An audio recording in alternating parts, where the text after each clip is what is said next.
নিয়ে আছেন এবং এই তিনটা আল্লাহ তাআলার হাতে। আপাত দৃষ্টিতে মনে হচ্ছে যে এটি তাকদীরের প্রতি বিশ্বাস এর কথা প্রকাশ করা ভালো কথা, কিন্তু মূলত এটি আল্লাহ রাব্বুল আলামিনের যে তাকদীর রয়েছে সেটাকে সীমাবদ্ধ করা শামিল। শুধুমাত্র জন্ম, মৃত্যু, বিয়ে কেন, সব কিছুই আল্লাহ রাব্বুল আলামিনের হাতে, সব কিছুই আল্লাহ রাব্বুল আলামিনের তাকদীরের অধীনে।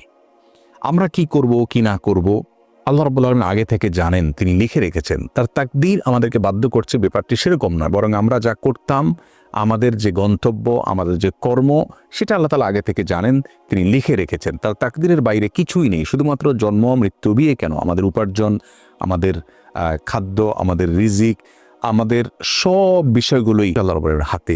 ওই অর্থে কোরআন কারীমে আল্লাহ রাব্বুল আলামিন বলেছেন, ওয়াকুল্লু সাগীরিন ওয়া কাবীরিন মুস্তাতার, প্রত্যেক ছোট বড় সব বিষয় লিপিবদ্ধ রয়েছে।